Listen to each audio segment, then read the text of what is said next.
तपाईहरुलाई कम्प्युटर स्क्रिनमा स्वागत छ। कम्प्युटर स्क्रिनमा स्वागत भइसकेपछि हामीले फोटो आज चाहिँ पासपोर्टको फोटो कसरी बनाउनु त हामीले आफैले घरमा चाहिँ भनेर सिक्दै छौं।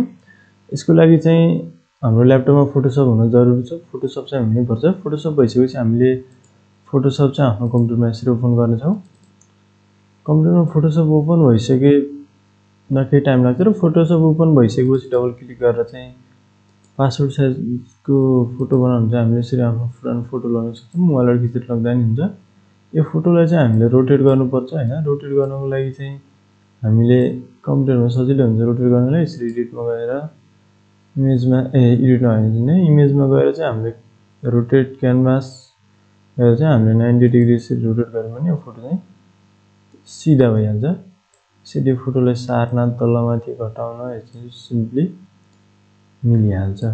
यो फोटो चाहिँ अहिले ब्राइटनेस चाहिँ अहिले कम जस्तो लागिरहेछ मलाई। यसको लागि हामी ब्राइटनेस बढाउनको लागि हामीले इमेजमा गएर चाहिँ एडजस्टमेन्ट युज गर्छौं। हामीले जस्तै ब्राइटनेस र कन्ट्रास्ट हामीले युज गर्न सक्छौं। यसरी सर र यसको ब्राइटनेस बढाउन सक्छौं। यसरी यसलाई यसको कन्ट्रास्ट पनि बढाउन अथवा यसरी घटाउन पनि सक्छौं। जरुलाई आफुलाई कति ठिक लाग्छ त्यही अनुसार बढाउन घटाउन सक्नुहुन्छ। म चाहिँ यसलाई हल्का बढाइदिए। यसलाई पनि हल्का धेरै बढाउँदा पनि हाम्रो प्रिन्टर गर्दा चाहिँ राम्रो आउँदैन। त्यसैले हामीले त्यति बढाउँछौं। ओके गरिदिन्छौं। यसो ओके गरिसकेपछि यसको चाहिँ हामीले एडजस्टमेन्टमा युज गरेर कर्भ पनि युज गर्छौं। अनि हल्का यसको कर्भ चाहिँ बढाउने घटाउने हल्का कति चाहिन्छ हजुरलाई कति ठिक लाग्छ। म चाहिँ हल्का बढाइदिए र ओके अथवा अटो गर्दा नि हुन्छ। यसरी अटो गर्दा पनि हजुरहरुलाई ठिक कति चाहियो त्यही अनुसार आफै मेन्टेन हुन्छ। ओके गरिदिए। ओके गरिसकेपछि यो फोटो चाहिँ धेरै एडिट नगरिकन चाहिँ यसलाई हामीले पासपोर्ट साइजको फोटो बनाउने भनेर लागिरहेका छौं। पासपोर्ट साइजको फोटो बनाउँदा चाहिँ हामीले ब्याकग्राउन्ड चाहिँ चेन्ज गर्नुपर्ने हुन्छ। ब्याकग्राउन्ड चेन्ज गर्नको लागि चाहिँ ब्याकग्राउन्ड मिलिरहेको छैन यसलाई। त्यसैले म ब्याकग्राउन्ड चेन्ज गर्न पनि सिकाउने छु। अनि ब्याकग्राउन्ड चेन्ज गर्नको लागि हामीले टुल युज गर्नुपर्छ। हामीले म्याग्नेटिक लासो टुल युज गरेर हामीले ब्याकग्राउन्ड चेन्ज गर्न सक्छौं। हामीले यसलाई हल्का जुम गर्छौं। यसलाई जुम गरिसकेपछि एक ठाउँमा यहाँ क्लिक गरेर सर यसरी सारेपछि आफै नै सिलेक्ट हुन्छ। तपाईहरुलाई खासै दुखै गर्नुपर्ने हुँदैन। यसरी कलर चाहिँ डिलिट गरेर कम्प्युटरबाट आफै नै यसरी सिलेक्ट हुन्छ। यसरी सिलेक्ट भइसकेपछि हजुरहरुले खासै गाह्रै पर्ने छैन। यसरी सिलेक्ट सर हजुरले सिलेक्ट हान्दिनु मैले जस्तै सर हान्दिरहेछु मैले कति चाहिन्छ।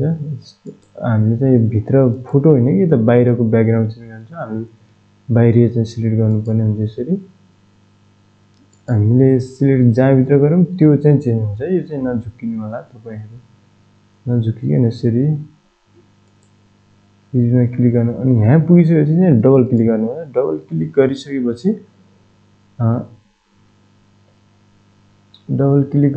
चाहिँ यस्तो इन्टरफेस चाहिँ देखा पर्छ। यस्तो इन्टरफेस देखा परिसकेपछि कन्ट्रोल प्लस एक्स दुईटा चाहिँ एकैचोटी हान्दिनु हुन्छ। यसको ब्याकग्राउन्ड चेन्ज भइहाल्छ।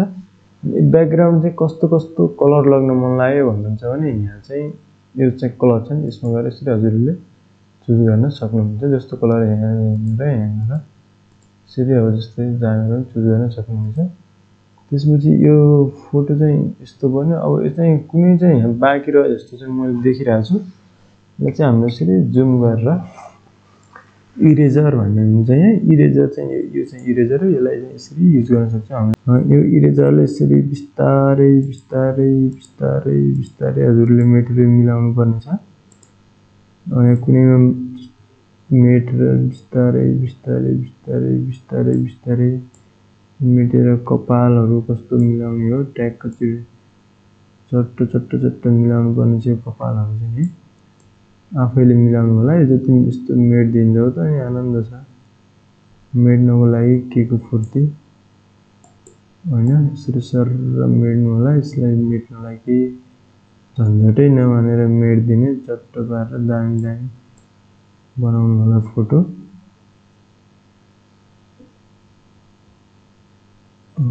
यसरी चाहिँ फोटो मेट्दाखेरि चाहिँ ध्यान दिएर तल पनि कतै साइडमा के रह्यो कि यसरी हेर्न सक्नुहुन्छ। यसरी सानो बिचमा चाहिँ हामीले यो फोटोमा चाहिँ केही आउँदैन हैन।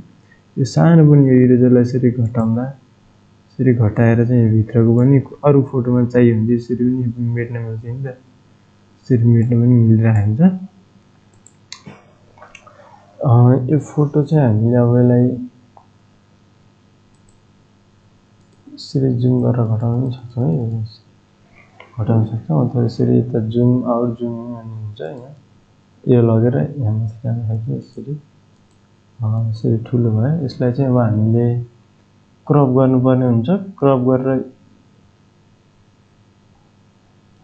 क्रपको लागि चाहिँ यो क्रप टुल युज गरेर यो वाइड चाहिँ 1.2 र हाइट चाहिँ 1.5 नै हुनुपर्छ। रेजोल्युसन 300 हुनुपर्छ। यो चाहिँ कहिले नमिलेको हुन्छ यो चाहिँ मिलाउँदा राम्रो है, मिलाउनै पर्छ। यसरी चुज गर्ने कति चाहियो, कति आवश्यक पर्छ त्यही अनुसार यसरी चट्ट चुज गर्ने।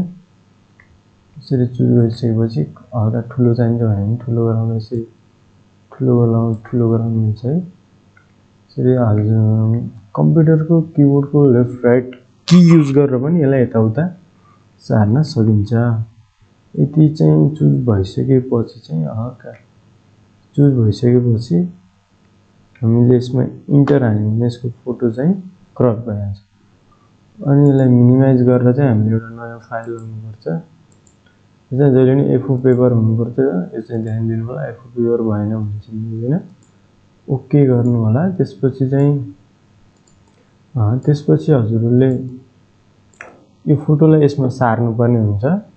यो सार्नको लागि हजुरले मुभ टुल युज गर्नुपर्छ। मुभ टुल युज गरेर चाहिँ यो फोटो चाहिँ यता सर्छ। यसलाई यसरी क्लिक गरेर सर र ड्र्याग गरेर यहाँ पनि फोटो यसरी यो फोटोले यसरी क्लिक गरेर यसरी सर र सार्नु भने फोटो यहाँ अटोमेटिक आफै सर्नेछ।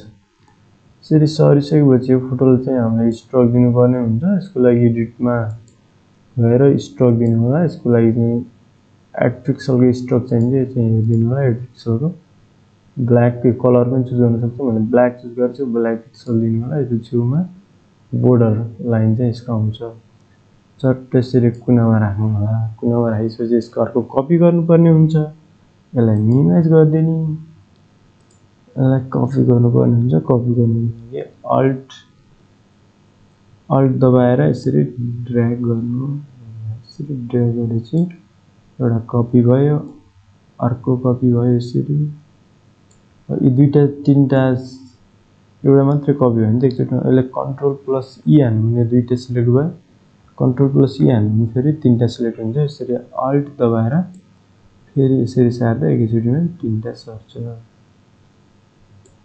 यो चाहिँ 6 वटा मात्र फोटो चाहियो भने चाहिँ 6 वटा मात्र बन्छ एक लाइनमा। धेरै नै बनाउन मन छ भने चाहिँ फेरि कन्ट्रोल+E दबाउन सकियो। टोटल पुरा सिलेक्ट हुन्छ। फेरि अल्ट दबाएर सर र यसरी तल सार्न मिल्छ। तल सार्दाखेरि कपी हुन्छ। फेरि क्लिक गर्दै छोड्दै सार्दै छोड्दै सार्दै छोड्दै सार्दै छोड्दै सार्दै छोड्दै सार्दै गर्दाखेरि फोटो चाहिँ बन्छ।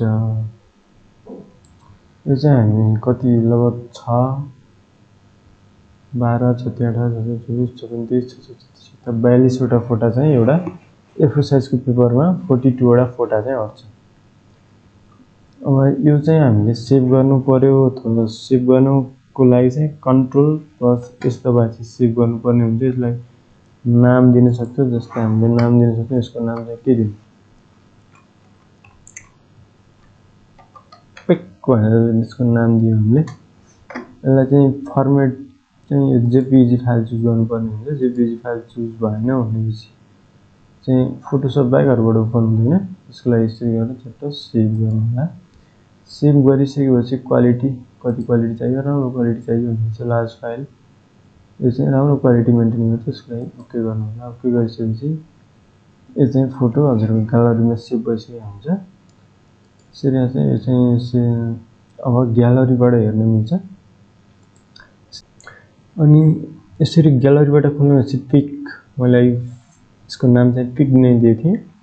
यो पिक्चर चाहिँ यसरी ओपन डबल क्लिक गरेर चाहिँ ओपन हुन्छ। ओपन गरेर हजुरले हेर्न सक्नुहुन्छ कस्तो राम्रो क्वालिटीको फोटो छ। यसलाई प्रिन्ट गरेर चाहिँ हजुरहरूले डकुमेन्टहरुमा युज गर्न सक्नुहुन्छ।